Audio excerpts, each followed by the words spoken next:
Urban ఏరియాలో 30,000 state government ఇస్తుంది staff చేస్తారు. ఇప్పుడు ఇష్యూ ఏంటంటే సార్ ఈ 3 ఆప్షన్స్ పెట్టారు. ఒకటి ఆప్షన్ 1, ఆప్షన్ 2, ఆప్షన్ 3 1.8 పూర్తి చేయలేదు. సో అదనంగా వచ్చేసి బెనిఫిషరీ వచ్చేసి ఏమైనా సెల్ఫ్ హెల్ప్ గ్రూప్లో లోన్ కానీ ఏమైనా తీసుకొని ఇస్తే ఒక 2 ఆప్షన్ అనేది జరగడం లేదు. మనకు మెయిన్ ఇప్పుడు ఇష్యూ వచ్చేదా ఈ థర్డ్ ఆప్షన్ వల్ల ఇష్యూ.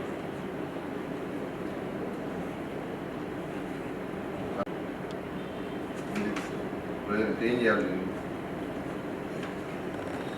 అట్లా చాలా మంది తీసుకోవడం లేదు సార్. 35,000 ఇస్తున్నారు. పీరియడ్ లాంగ్ పీరియడ్ అయితే సార్ 3 years అంటే దాదాపు 12 years.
మా దాంట్లో మొత్తం స్టాఫ్ 9 మంది సార్. Working staff.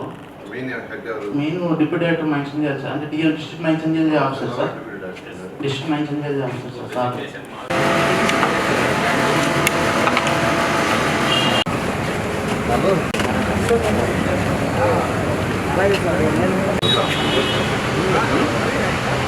విసారించిన 4 రోజులు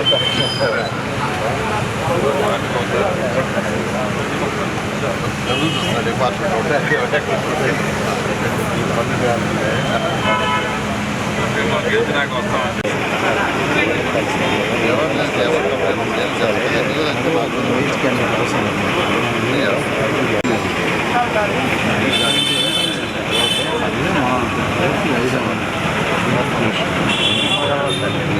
గుండెల్లో అవసరం లేదు.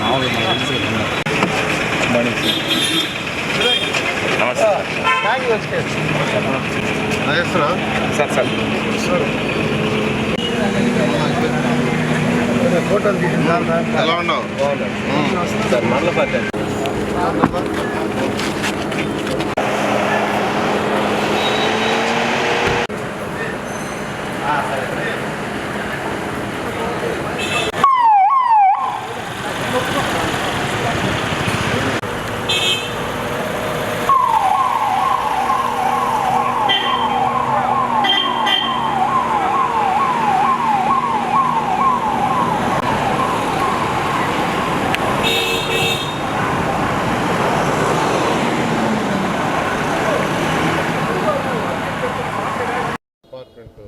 రివ్యూ చేయడం జరిగింది.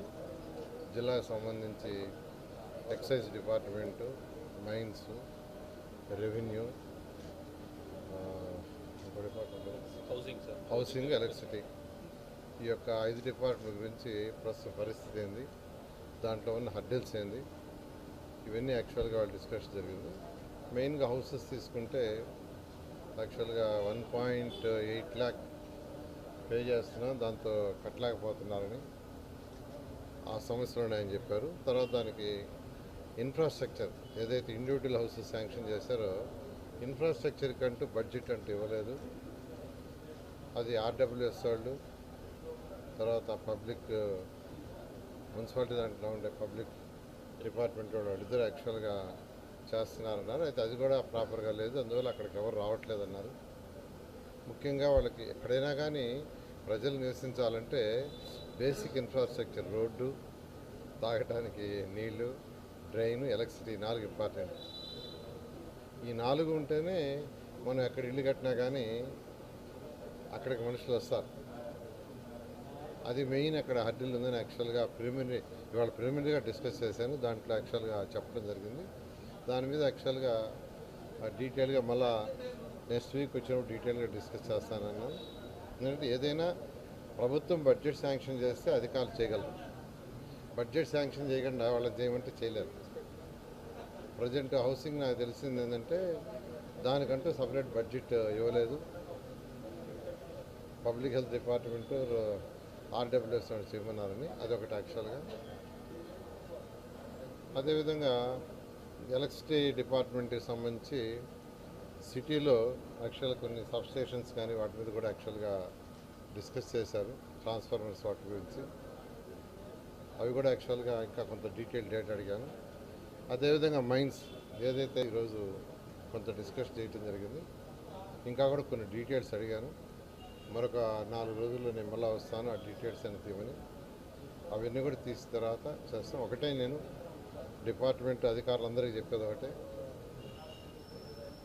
ఎవరిని కూడా అరాచ్ చేయకుండా ప్రజలకు సుపరిపాలన కావాలి, హరాస్మెంట్ వద్దు, వర్క్స్ ప్రజలకి ఇమీడియట్గా జరగాలి. ఏదైతే రూల్స్ అండ్ రెగ్యులేషన్స్ ప్రకారం ఉంటాయో అవన్నీ. రిగార్డింగ్ నుడా వాళ్ళతో కూడా నేను డిస్కస్ చేయడం జరిగింది. ఈ నుడాలో కూడా లేఅవుట్స్లో కొద్దిగా అవకతవకలు ఉన్నాయని నా దృష్టికి వచ్చింది. అవన్నీ సరిచేయమని చెప్పాను. నేను ఎవరైతే లేఅవుట్లు వేస్తున్నారో వాళ్ళందరూ కూడా, ఎవరైతే ఆ బిజినెస్ చేస్తున్నారో వాళ్ళందరినీ కూడా రిక్వెస్ట్ చేసేది ఏంటంటే, మీరు ఏదైతే రూల్స్ అండ్ రెగ్యులేషన్స్ ఉన్నాయో దాని ప్రకారం ఉండి మీకు గంటల్లో అప్రూవల్ వచ్చేది చేస్తాం. ఎందుకంటే ఈ భారతదేశంలో ఫస్ట్ టైం ఆంధ్రప్రదేశ్లో 2014-19 కానీ మినిస్టర్ ఉన్నప్పుడు బిల్డింగ్ అప్రూవల్ ఆన్లైన్ తీసుకొచ్చాను. వితిన్ సెకండ్స్లో అప్రూవల్ వచ్చేటట్టుగా. ఎవరైనా వాళ్ళ ఇంట్లో క్యాడ్ సాఫ్ట్వేర్ ఉంటే వాళ్ళ ప్లాన్లు కానీ దాంట్లో సబ్మిట్ చేస్తే వితిన్ సెకండ్స్లోనే maximum 1 or 2 minutes plan approval. 1 week లోపల ఆఫీసర్లు చెక్ చేసుకోవాలా, లేదంటే డీమ్డ్. అదేవిధంగా లేఅవుట్స్ కూడా తీసుకొచ్చాం.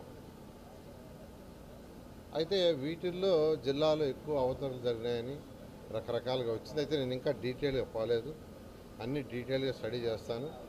బట్ ఎవరైతే ఈ లేఅవుట్స్ అవి వేసి వ్యాపారం చేసుకుంటున్నారో తప్పులేదు. బట్ ఏదైనా ఉంటే మీరే కరెక్షన్ చేసుకోండి. ఎక్కడ కూడా కాంప్రమైజ్ ఉండేది కాదు, నేనైతే ఉండను, ఎవరిని కూడా హరాస్ చేయను. మీరు పద్ధతిగా రూల్స్ అండ్ రెగ్యులేషన్స్ ప్రకారం పోండి.